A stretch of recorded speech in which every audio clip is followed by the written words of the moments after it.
Boa noite a todos. Estamos aí na nossa terceira noite do EDOC Talks para encerrar a nossa leva de conteúdos de qualidade, de assuntos relacionados à gestão da informação, à tecnologia e voltado aí para o segmento de engenharia e construção.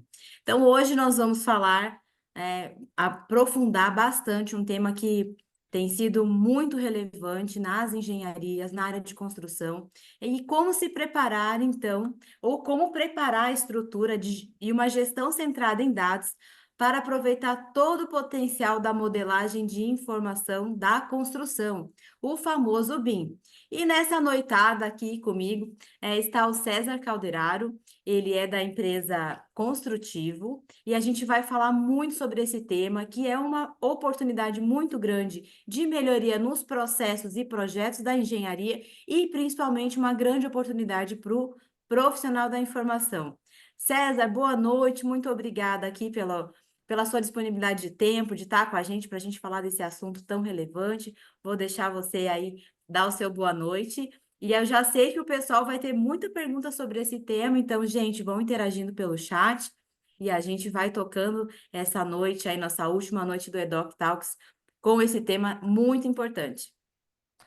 Olá, Ana, boa noite. Primeiro, agradecer aí o convite, mais uma vez, essa oportunidade de estar com vocês mais uma vez. Boa noite a todos.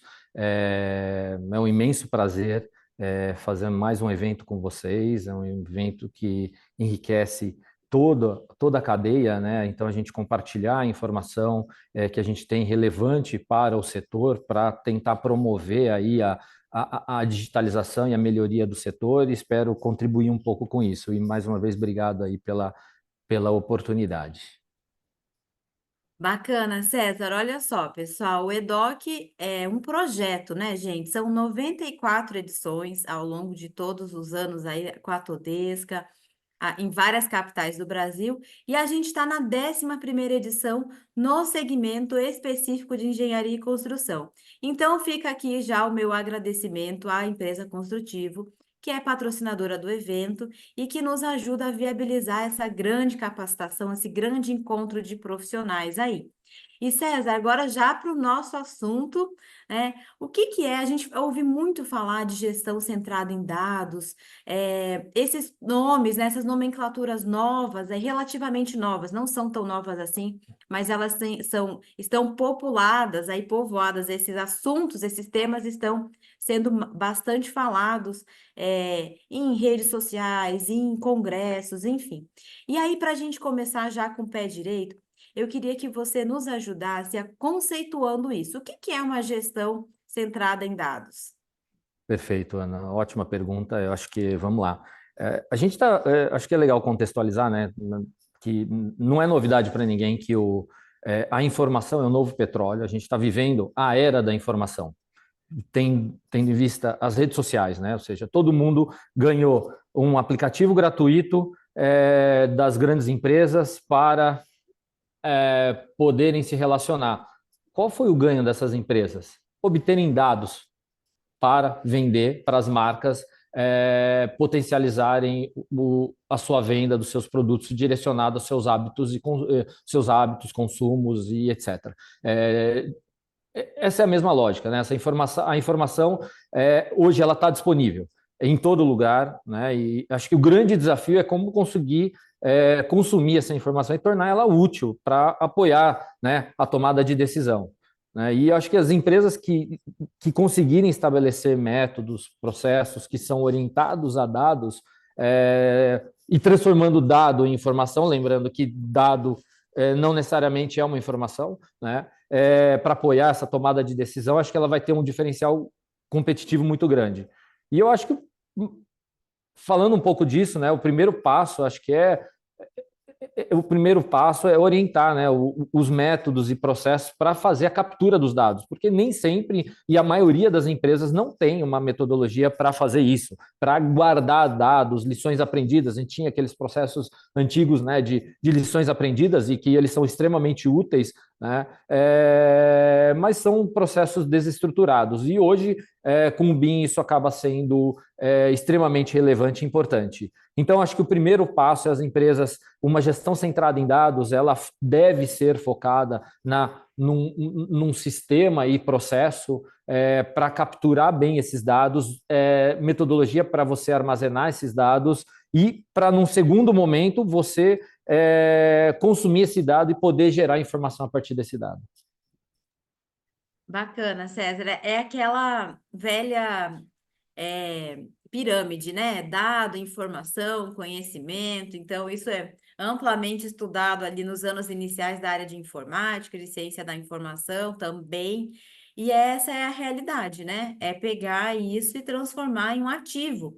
O que que acontece muitas vezes, né? As empresas, elas têm muita informação, mas isso está desestruturado e ela não usa de forma estratégica. Aí ela está perdendo dinheiro. Se a informação é o novo petróleo, a gente tem que cuidar muito bem disso, né? Cuidar Com muito bem desse certeza, ativo. com certeza. Sem dúvida, Ana. Eu acho que um exemplo grande, assim, o tema, ele parece até meio, eu diria que ele é um pleonasmo, que o BIM, o que é o BIM, né? É Building Information Modeling. O grande segredo está no I do BIM, a informação, né? Em tese, tudo que a gente faz em BIM deveria ter informação. E, de fato, tem. Agora, precisa ver se essa informação é útil, né? E uma gestão e eu fazer um modelo tridimensional paramétrico não quer dizer que eu estou associando informação, né? Ou, eventualmente, se eu estiver associando informação, que não necessariamente ela esteja sendo usada. Então, o BIM é um grande exemplo, de um grande banco de dados que nasceu justamente com esse propósito. Logicamente que o propósito dele foi sendo transformado ao longo dos anos, né? Que tem uma capacidade muito grande de conter informação riquíssima ali dentro de um modelo tridimensional virtual, para que possibilite a gente, os stakeholders, de fazerem análises, comparações, simulações, quantificações, automações de processos, né? Então, essa a essência do BIM, é eu incorporar informações úteis para as diferentes fases do ciclo de vida do ativo, para que ela seja consumida no seu devido tempo. Mas, na prática, não é isso que acontece. Na prática, a gente vê, e é comum isso acontecer, faz parte do processo de maturidade, que a gente tenha pouca informação sendo associada ao modelo tridimensional e menos ainda sendo consumida e utilizada nas outras fases do ciclo de vida do ativo ou, eventualmente, até na mesma fase.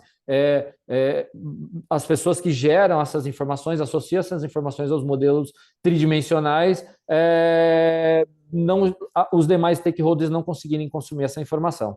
Mas o BIM é um grande exemplo, né, de um grande banco, que pode permitir uma gestão centrada em dados, né? Ou seja, você tem o I do BIM aí associado a um modelo tridimensional, e é disso que a gente fala um pouco aqui.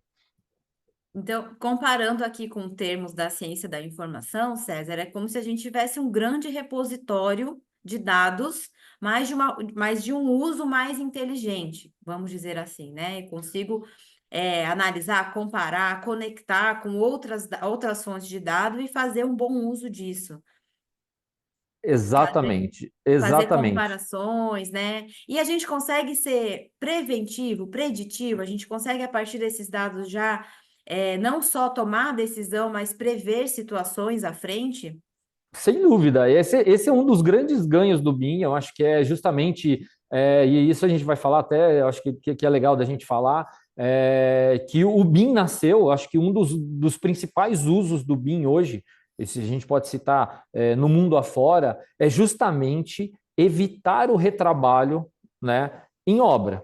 Então, é muito comum que a gente postergue as decisões na fase de estudo e de projeto, e no modelo tradicional, e quando a gente vai para a obra, a gente se depare com situações que a gente precisa mudar. A gente precisa mudar o projeto, a gente precisa mudar a obra, a gente precisa paralisar a obra, e isso gasta, você tem um consumo maior de recursos, de dinheiro e de tempo, e é isso que faz um dos elementos que fazem com que os nossos projetos, historicamente, de engenharia atrasem e custem mais do que foram planejados. Então, a previsão que o BIM pode te trazer é enorme, ou seja, você poder desenvolver um projeto tridimensional, gerando relatórios automáticos feitos por máquinas de interferências entre sistemas construtivos, por exemplo, eu identificar se uma tubulação não está batendo na outra, assim, rodando um relatório automático e o sistema me apontar onde isso está acontecendo para que eu tome uma decisão antes de ir para a obra, identificar que lá na obra que eu preciso mudar toda uma aprumada, ou que eu preciso mudar todo um sistema, um pipe rack, uma elétrica, ou qualquer que seja, ou mudanças até maiores. Então, esse é um exemplo de capacidade mais simples, né, da modelagem da informação da construção, que é você evitar as interferências. O segundo que você comentou, que faz parte da sua pergunta, que é justamente as simulações, as previsões. Eu posso fazer simulações térmicas, acústicas, eu posso prever quanto o meu ativo vai consumir em quilowatt-hora, baseado numa carga térmica que eu possa incorporar no modelo BIM, colocar as propriedades dos materiais, a resistência e a transmitância térmica dos materiais, e com base na carga térmica de ocupação e dos materiais, eu estabelecer, fazer análises computacionais que permitam eu identificar um maior ou menor uso de ar-condicionado, ou a necessidade ou não de um ar-condicionado, de eu mudar a estratégia de projetos antes de ir para a construção para poder mudar uma orientação solar, ou fazer uma ventilação natural, enfim, tudo isso contribui. Logicamente que no passado a gente deveria fazer isso como projetista, eu sou arquiteto e eu falo isso com propriedade, a gente deveria pensar, né, começar a idealizar um projeto pensando na orientação solar, né, baseado nas estratégias bioclimáticas. Esse é um exemplo que a gente deveria fazer independente do BIM, só que o BIM favorece muito, faz isso muito mais rápido, né? Você poder incorporar dados, né, dos materiais que eu pretendo utilizar e, com base nesses dados, rodar um relatório, rodar uma simulação energética para saber quanto a minha casa, o meu edifício vai consumir de energia elétrica, ou quanto eu vou precisar de ar-condicionado em quantos dias no ano. Isso é um dos potenciais do BIM, né? Tem N outros que a gente pode citar aqui. César, a gente sabe assim que nos projetos de engenharia, né, a gente tem várias situações. Bom, a característica de um projeto de engenharia, ele já é aliado a um risco, né? Você está construindo ou reformando ou refazendo uma planta industrial ou querendo aumentar a produtividade daquela planta. Então, existem vários cenários, mas todo projeto de engenharia existe riscos, né? Riscos ali na montagem, na construção, riscos de acidente, existe todo um cuidado, existe obrigações legais com relação à segurança da informação. Então, é um projeto, independente do tamanho, ele é um projeto que a gente pode considerar crítico, pelos riscos, né? Então, existem muitos riscos associados ali. E a gente percebe também que qualquer desvio de escopo, de prazo, né, de compras erradas, tudo isso traz prejuízo para o projeto. Então, o projeto tem que ser, primeiro que ele tem que trabalhar com informação exata, precisa, né? A gente não pode trabalhar com margem. Engenharia não tem margem, né? É cálculo preciso, a gente não tem essa flexibilidade em projetos de engenharia pela natureza do que é o projeto, né? E a gente sabe que em todos esses projetos a gente tem um volume muito grande de informações, né? Quando a gente trabalha em outros segmentos, por exemplo, né, vamos fazer uma pesquisa de mercado. Quando ou a empresa contrata ou ela mesmo faz. Tudo isso gera custo. Então, produzir informação para tomada de decisão gera custo, né? A informação, você gerar informação custa caro e não gerenciar também. Como é que você enxerga, então, o BIM apoiando os projetos nesse sentido, né? Vai custar o mesmo valor para gerar informação, menos? Como é que é esse comparativo de outros segmentos, né, com a engenharia e construção? Olha, eu diria que gerar informação custa caro, né? Sem dúvida, ela custa caro. Então, não adianta a gente achar que a gente vai incorporar um processo dentro da etapa de projeto, onde eu vou incorporar uma série de informações durante o processo da modelagem que vai ser útil durante a fase de uso e operação desse ativo e que isso não vai tornar o processo eventualmente até um pouco mais lento e mais caro. Vai. Por outro lado, o custo de um ativo ele é muito maior durante a sua fase durante a fase de uso e operação desse ativo. Então, isso se paga, sem dúvida. Para um dono do ativo, isso é extremamente relevante e é importante. Agora, o grande segredo é a gente disponibilizar a informação no momento certo. E isso é o grande desafio. Ou seja, não tá, todos os projetos, em tese, nos anos 50, nos anos 20, eles tinham as informações necessárias. Eles só eram dispostos de forma diferente, né, com uma série de documentos que eram carregados, memoriais de cálculo, quantitativos e etc. Né? Hoje a gente tem capacidade de gerar muito mais informação com o advento do computacional, mas a gente tem que saber usar. E justamente esse é um dos segredos da gestão centrada em dados. Quando a gente fala nela, é fundamental que a gente pense em um organismo que apoie, né, alguma metodologia, algum processo que apoie e organize a gente a estruturar como essas informações vão ser dispostas. Né? E isso está muito alinhado com a NBR 19650, que é uma norma muito falada, uma norma oriunda de uma norma internacional, e que hoje é uma norma BNT, é uma ISO 19650, que discorre sobre os processos e formas para a gente planejar e estruturar os dados e informações que vão ser geradas durante o desenvolvimento da modelagem da informação, do projeto a partir da modelagem da informação. Também determina como a gente vai compartilhar, como vai ser feita a validação, a aceitação do dado durante todo o ciclo de vida do ativo. Essa norma, para quem quer começar, né, a fazer essa gestão centrada em dados e começa a incorporar, sair do processo tradicional para incorporar a modelagem da informação, é fundamental que conheça essa norma, tá?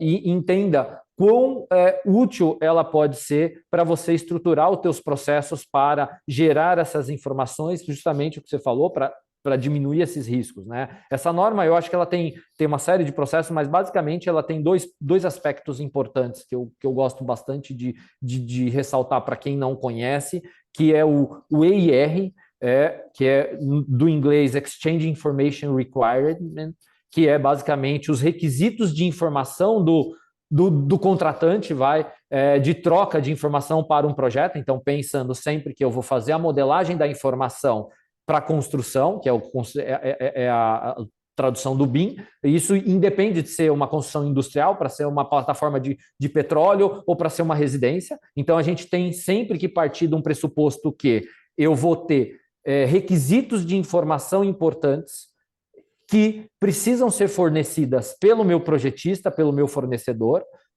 e que essas informações elas precisam acontecer em um determinado formato e um determinado tempo para que eu consiga consumir essas informações quando eu precisar delas. Então, o EIR é um instrumento que consolida os requisitos de informação do cliente, os requisitos de informação do projeto. Então, se eu estou desenvolvendo um projeto, eu sou o projetista estrutural, eu preciso da definição dos ambientes por parte da arquitetura para eu determinar o pré-dimensionamento da minha estrutura. Então, não adianta. Então, esse é um requisito do projeto. O requisito do cliente é ter um ativo centrado em uma economia, redução de pegada de carbono, que tenha atenda um consumo energético mínimo, máximo de tanto. Então, são os requisitos organizacionais da empresa que vai construir um ativo, os requisitos da equipe de projeto, e os requisitos de quem vai operar o ativo, que não necessariamente são os mesmos stakeholders. Então, você junta cada uma dessas necessidades, né, durante essas fases clássicas de um empreendimento, né, para você determinar, né, quando essas informações precisam ser disponibilizadas. A partir da determinação desse EIR, que é um framework, é um documento que não tem um padrão explícito bem definido, pode ser uma tabela, não importa, mas que determina quais informações precisam ser disponibilizadas, em que momento do projeto, para quem, em que formato, tá?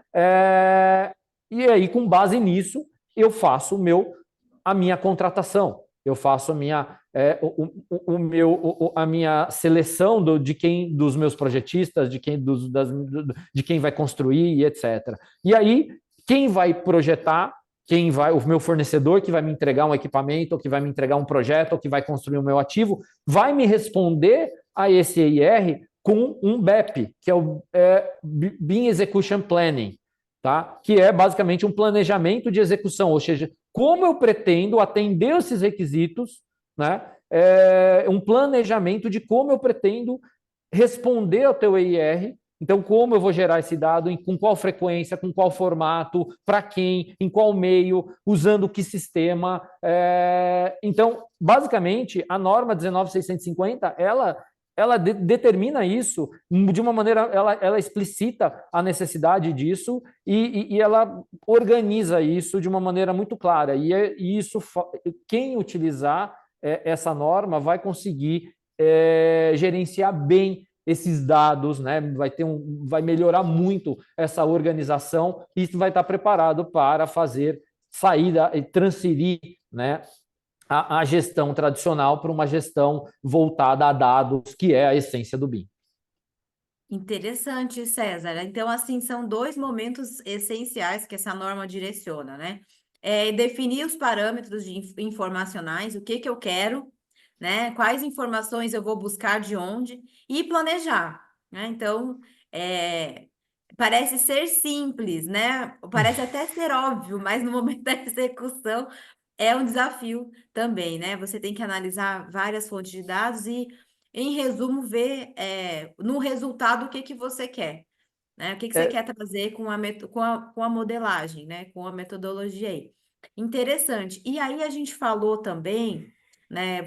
A gente falou um pouquinho antes de banco de dados, de você ter um banco de dados único ou um centralizador. E tem um nome para isso, né, César, nesse conceito aí, que é o CDE. Explica para a gente, então, um pouquinho como que essa norma e tudo que a gente está falando aqui se conecta com o CDE. Mais Perfeito, uma Ana. sigla, pessoal, anotem tudo aí. Anotem aí. Bom, CDE, para quem não sabe, vem do Common Data Environment, ambiente de dados comum, né? Quando fala nesse comum, gera um pouco de dúvida, né, para quem está começando, mas basicamente ele é uma evolução de um GED, ele é um GED, ele é um gerenciador eletrônico de documentos, mas não só. Ele tem que ter a capacidade de consumir o dado que está intrinsecamente armazenado, as propriedades que estão armazenadas em modelos. Então, ou seja, ele tem que ter a capacidade da gente consultar, consumir esses dados de uma maneira simples e rápida, porque, como a Ana comentou bem, ou seja, o modelo tridimensional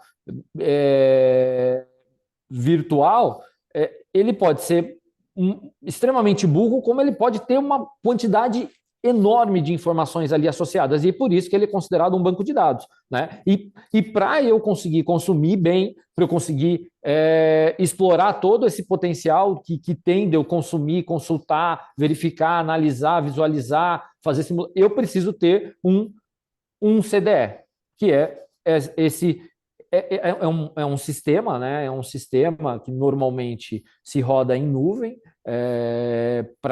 justamente para permitir essa colaboração entre os diferentes stakeholders, que permite com que a gente faça essa troca de informações, essa entregue, essa evolução da modelagem da informação nele, e a partir do recebimento dessas informações a gente consiga consumir essas informações para a gente tomar as decisões, analisar, fazer comentários e depois, durante todo o ciclo de vida, eu ir acompanhando a evolução, né, e a incorporação de novas informações associadas a esse modelo BIM. Então, basicamente, o CDE é um instrumento extremamente importante, que é o que vai organizar esse grande banco de dados que são os modelos BIM.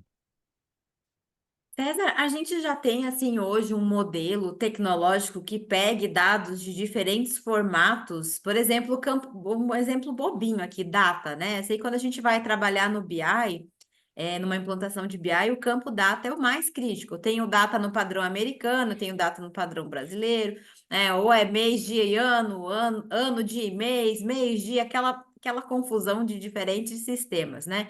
E aí o CDL trabalha bem com dados, é, são estruturados de uma certa forma, mas eles não têm um padrão, né? Então, como é que funciona de forma prática? Assim, é possível você pegar dados diferentes, de formatos diferentes e trabalhar isso dentro do CDE? Tem alguma preparação? Porque, por exemplo, na implantação do BI, a gente tem uma etapa chamada Data Clean, que é a higienização dos dados, limpeza dos dados, né? E como é que funciona isso para o CDE especificamente?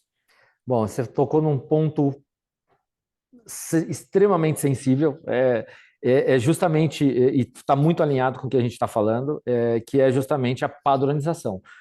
A gente busca, né, com o BIM, o máximo de padronização possível, mas a gente tem que levar em consideração os aspectos regionais. Então, isso por si só já faz com que a gente não consiga estabelecer padrões da maneira como a gente gostaria. Um exemplo disso, né, os sistemas de classificação.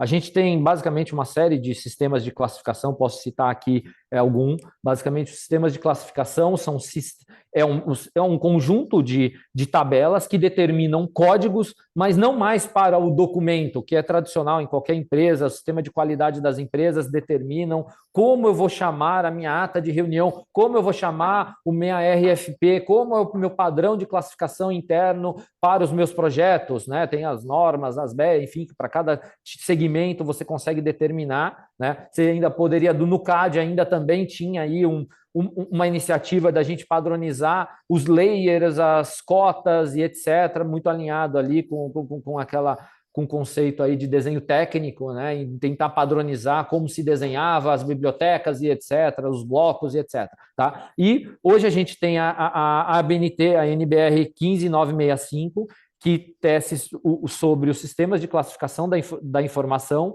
e ele está muito alinhado com esse tema que a gente está falando.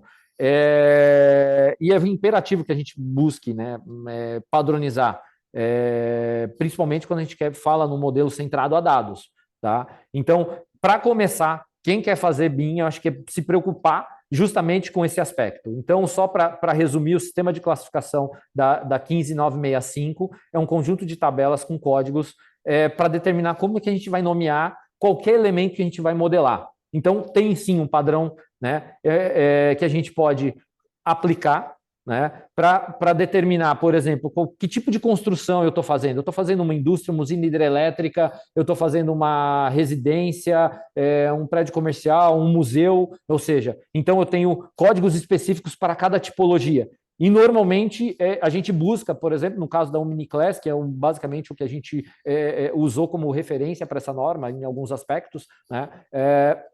A gente tem a determinação dos tipos de construção, depois a gente vai para os componentes, né, a determinação dos componentes, né, que a gente vai modelar, quais propriedades esses elementos têm que ter, né?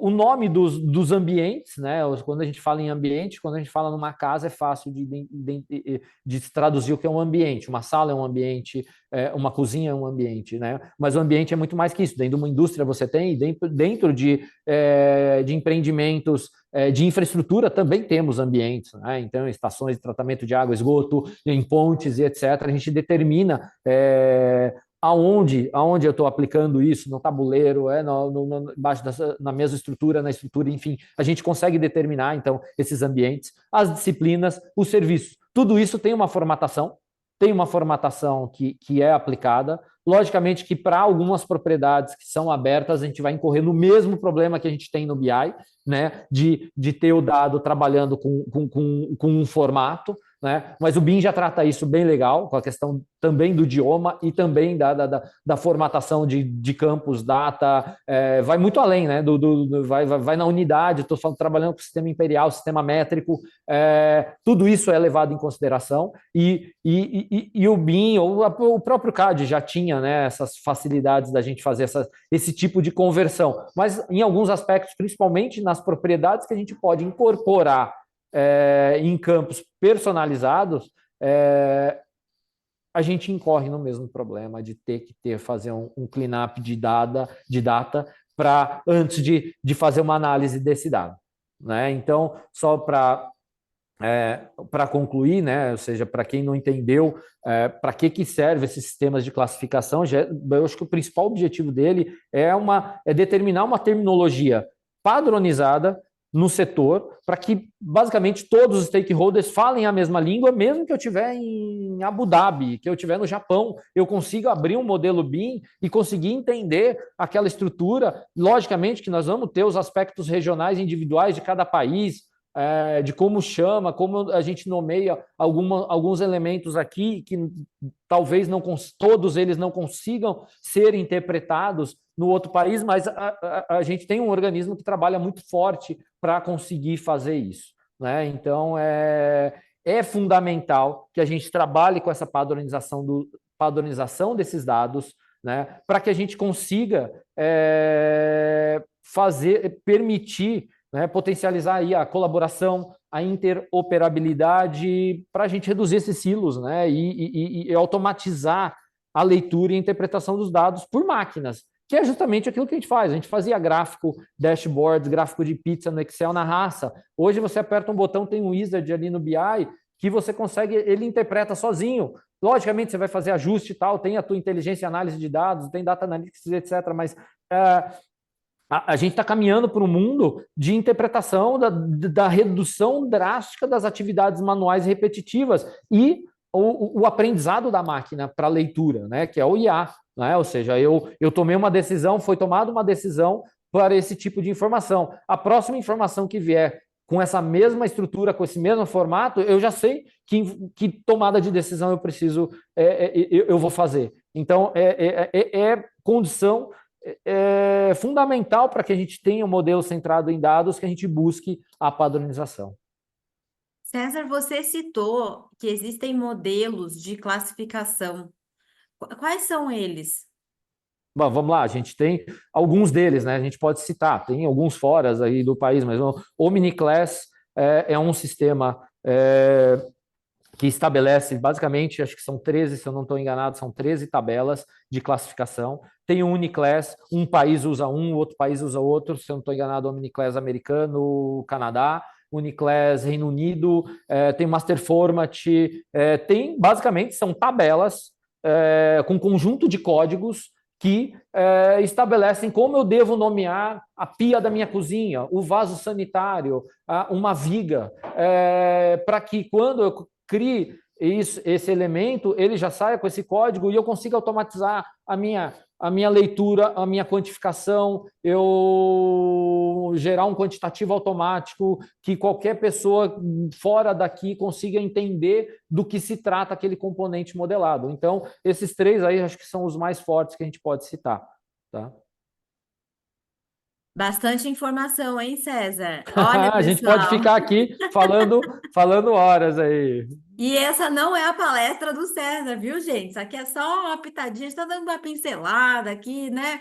Então, lá no evento, no Rio de Janeiro, nos dias 5 e 6 de setembro, a gente vai ter a oportunidade de aprofundar esse conteúdo e com certeza o César vai trazer outras novidades, outras aplicações práticas. Então, vai ser muito importante ter essa oportunidade de presencialmente, né, conversar, interagir, trocar ideias, né, compartilhar aquilo que está dando muito certo e aquilo que a gente pode melhorar dentro do contexto brasileiro, né, César? Por enquanto, a gente vai falar só do Brasil. Vamos. Mas tem muita coisa fora, né? Interessante, assim, como a gente vê informações sobre projetos, de como isso está um pouco mais amadurecido fora do país. Mas esse é o objetivo, né? A gente amadurecer também no Brasil com os projetos, com a adoção de tecnologias e metodologias aplicadas a isso, né? Com esse objetivo.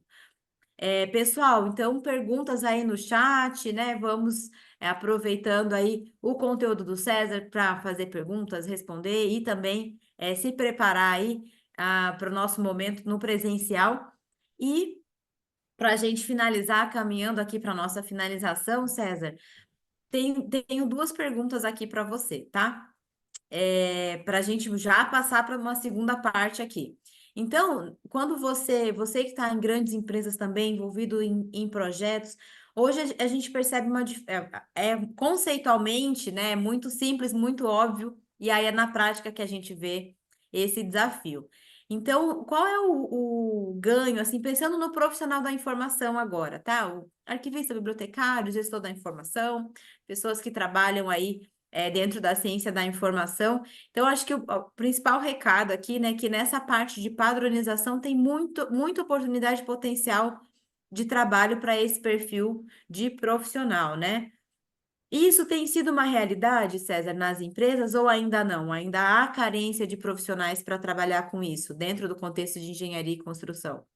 Olha, eu posso afirmar que sim, existe uma grande carência de profissionais que entendam desse processo, que pelo menos estejam dispostos a aprender, né, a como melhorar a sua gestão. Não é um processo simples, né? Ou seja, ele é um processo que tem que envolver todo mundo, não é só o profissional dele estar preparado, é a engenharia, é a gerência, é até o C-level, todo mundo está engajado para que esses profissionais possam se capacitar para assumir, para mudar um pouco esse escopo de trabalho tradicional da organização da informação centrada em documentos para fazer uma gestão centrada em dado, né? O BI é um exemplo disso, né? Ou seja, que algumas pessoas, a área de negócio final incorpora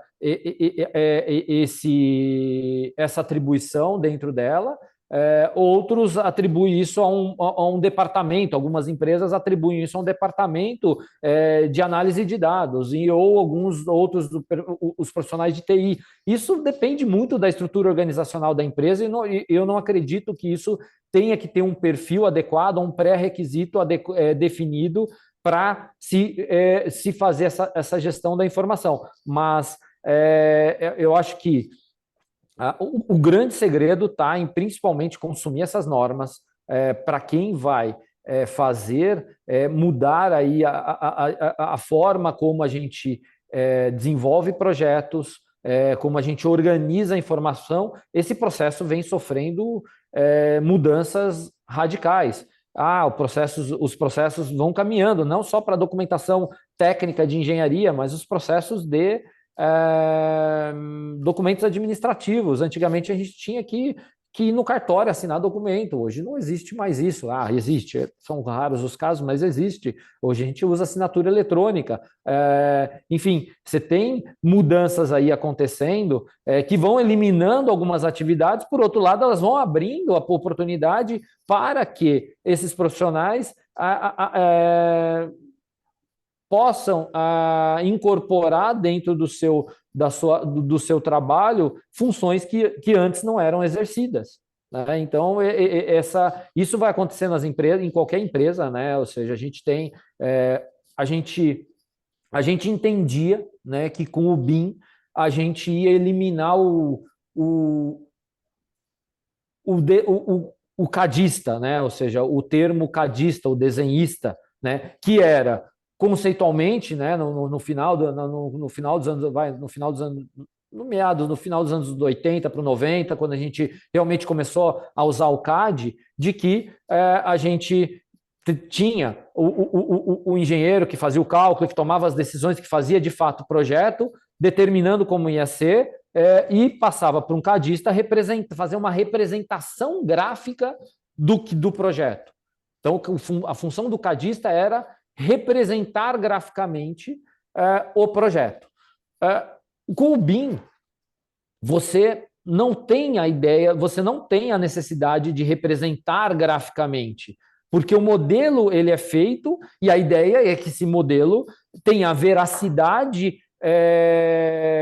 em termos de projeto o suficiente para que eu tome todas as decisões, consulte todas as informações, sem que eu necessite de extrair uma representação gráfica, como uma planta, um corte, um detalhamento. Logicamente que para uma prefeitura, ainda nós não somos o governo de Singapura ainda, que eu posso submeter um modelo BIM e gerar uma análise automática ainda, mas e eu preciso ir lá na prefeitura e entregar as pranchas. Mas existem algumas que já recebem modelos. Eu posso entregar junto o modelo BIM para facilitar uma análise. Ela não é uma análise ainda automatizada, mas ela existe. Então, a gente acreditava que com o BIM a gente fosse eliminar consideravelmente, eu acredito nisso. Isso vai fazer com que deixe-se de ter o papel do representador gráfico, do desenhista técnico, para que esses profissionais sejam profissionais de desenvolvimento de projeto, porque eles precisam saber, quando você vai fazer uma laje, você precisa saber, você precisa tomar a decisão se essa laje ela é apoiada na viga, se ela é engastada na viga, como ela é, ou seja, você precisa tomar decisões para modelar direito. E se você não modelar direito, você não vai quantificar direito, o seu projeto vai estar errado, vai dar interferência. Então, na prática, o profissional de documentação técnica, eu acho que ele poderia ter aí essa capacidade de também de abarcar ali a extração dos dados. Eu acho que está muito alinhado. Se tiver uma capacitação técnica aí, ele pode ir além, extraindo a documentação oriunda do modelo, né?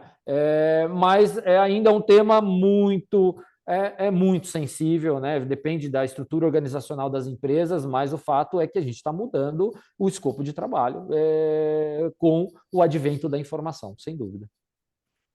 César, vou tentar resumir aqui um pouco tudo que a gente falou até aqui, para ver se eu consegui absorver tudo e repassar para o pessoal. Então, a gente começou falando aí do que é o BIM, né? A novidade, né? Como as empresas estão estruturadas nesse sentido, ou se estruturando, se preparando para isso. Nós falamos da norma.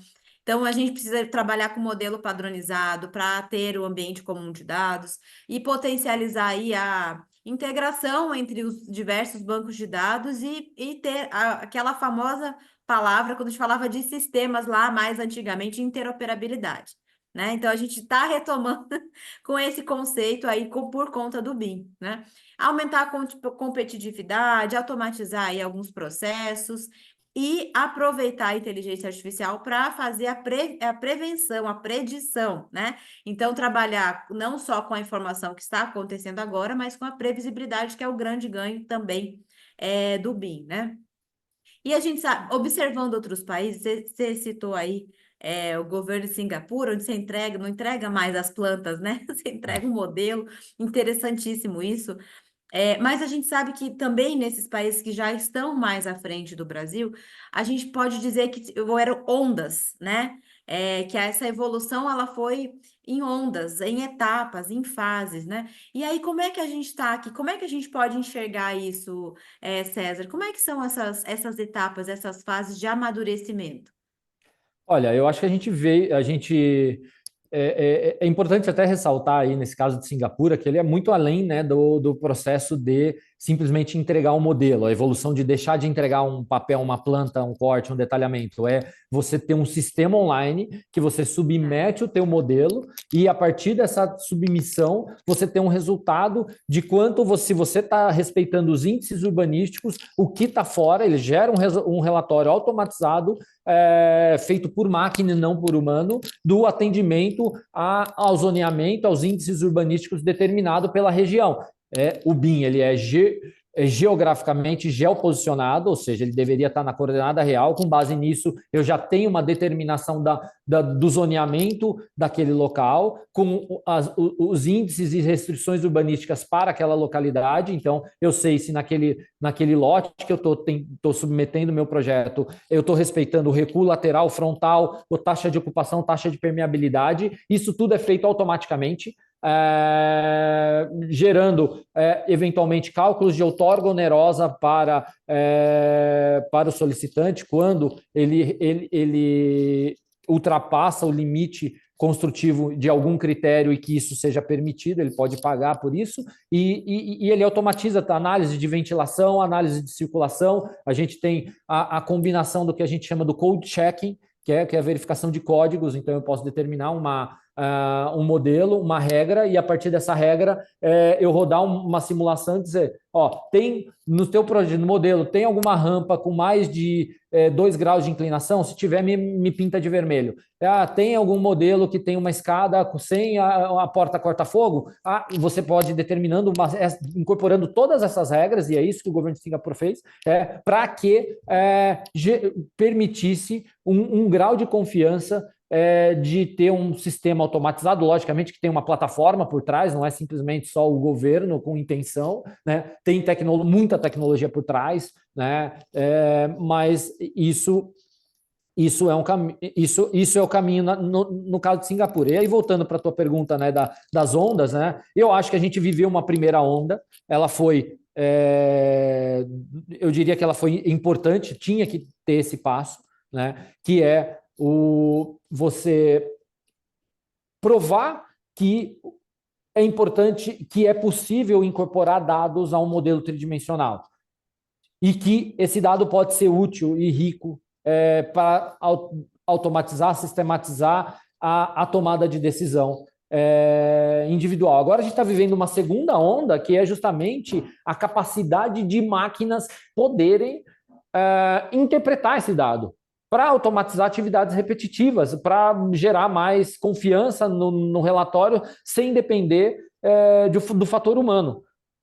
Então, eu acho que a gente está vivendo agora a segunda onda. A gente ainda vai demorar um pouco para entrar nela, mas eu acho que a gente já tem aí alguns exemplos de aplicação, né, dessa segunda onda, que beleza, eu sei que BIM é importante, eu sei que BIM não tem volta, e que tem que ser usado. Eu já rodei projetos aqui fazendo verificação de interferência, que é a compatibilização 3D, que isso é basicamente o básico do BIM, né? Que você fazer a federação de diferentes disciplinas no modelo e verificar as interferências. Isso é o principal e o mais básico exemplo de utilização de modelos BIM. E agora a gente está vivendo beleza, já consegui provar que isso funciona, já consegui provar que isso traz retorno, que diminui problema na obra, que meus projetos estão indo para a obra com mais precisão, sem grandes problemas de interferência para serem de compatibilização. Então, meus projetos estão indo melhor. Agora, eu quero consumir esse dado. Para quê? Para uma série de funções. E para isso a gente vai partir de um modelo dessa segunda onda, de ter sistemas, né, de ter aplicações que consigam consumir esse dado, requisitar mais dados para poder consumir, para automatizar a tomada de decisão. Isso vai gerar um diferencial competitivo para as empresas. Muito bom. E qual vai ser a próxima onda aí, César? Boa, Onde é que a boa gente vai parar? Qual é a nossa próxima curva aí de evolução, nossa próxima fase, nossa próxima etapa? Olha, eu acredito muito num tema que, inclusive, já foi falado no E-Talks passado. O Marcos falou um pouco disso no evento também de Florianópolis, que é o MALD, né? Que é Model as a Legal Document, né? Que é justamente, e aí, logicamente, que depende de uma série de questões, mas é você com um ferramental o suficiente para que a gente possa confiar no dado que está ali e ter formas de fazer o retrieve desse dado, ou seja, a recuperação desse dado e comprovar que o dado está lá, que ele está no formato correto e que eu consigo usar esse dado, a partir desse momento, eu consigo começar a diminuir a minha quantidade de documentação que eu gero para o desenvolvimento de um projeto. E aí entra o conceito do molde, que é você considerar o modelo como com valor legal. E sem a necessidade de eu ter que extrair as plantas, os cortes, a documentação, quantitativos para tomada de decisão. Eu disponibilizo o modelo para quem precisa tomar a decisão no momento certo e esse modelo ele tem um processo de validação, de aprovação e etc., tal, de compartilhamento no momento certo das diferentes fases, e a partir disso ele é considerado uma entrega oficial e está válido, e eu não preciso depois ter que ficar entregando planta, corte, elevação, detalhamento e toda a informação que que é extraída automaticamente desse modelo. Agora, com o advento da parametricidade da modelagem tridimensional, né, você não faz a planta mais, né? Você faz o modelo tridimensional, aperta um botão e a partir do você gera a planta, né? Isso de fato não tem nada a ver com BIM, mas é uma das capacidades, é a capacidade que eu tenho, né, de ter visões diferentes e representações diferentes a partir de uma representação. E o molde vai de encontro com isso. E é logicamente que isso a gente teve aí a aprovação no Reino Unido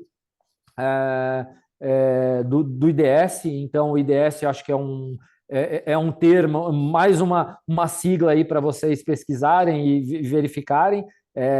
Basicamente, o IDS basicamente é um formato que vem sendo trabalhado muito fortemente pela Building Smart. Building Smart, para quem não sabe, é um organismo internacional que tenta determinar e trabalha no desenvolvimento dos padrões como o IFC, que é o formato universal para troca de modelos BIM, e o BCF, que é BIM Collaboration Format, que é o formato universal de troca e colaboração e comentários em modelos BIM.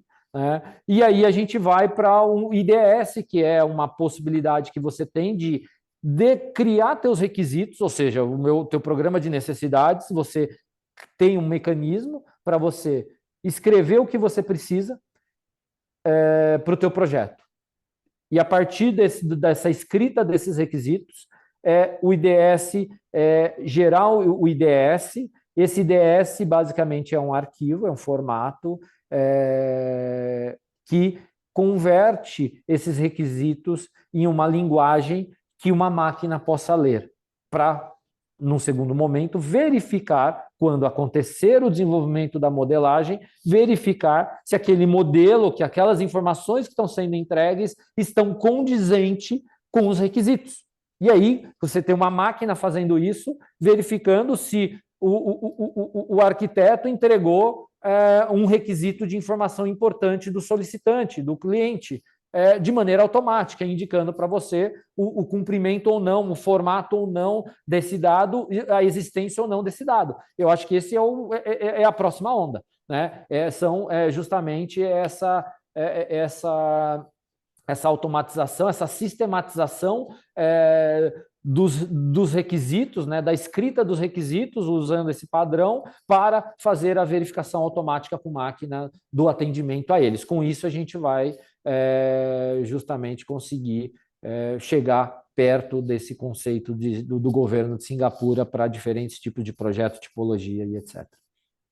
Já temos um modelo para onde seguir, né, César? Assim, a gente tem um parâmetro já de algo que foi conquistado e estabelecido em um dos países que você trouxe de exemplo, mas com certeza ele não é o único, fora a coisa está Não, não muito é. avançada.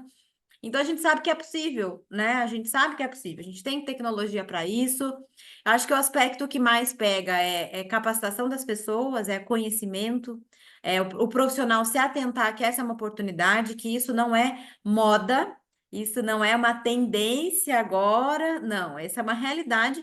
E as empresas que querem se manter competitivas, que querem construir com mais segurança, mais rápido, né? Enfim, com a coisa um pouco mais evoluída, vamos dizer assim, elas vão se adaptar. O mercado vai demandar, daqui a pouco é o mercado pedindo, né? Cada vez mais. Já está pedindo isso, mas daqui a pouco é uma quase que uma exigência, né? Existem muitas iniciativas nesse sentido, né, de fazer isso desse modelo, nesse formato, com essa metodologia BIM e trazer mais segurança, fazer mais rápido. Então, o mercado vai exigir, as empresas estão se adaptando, o profissional da informação tem que estar atento, preparado para isso, e até a parte de desenvolvimento de sistemas, aplicativos, softwares, porque tem um dos itens que você colocou que é uma das ondas aí, ter as tecnologias para isso, né?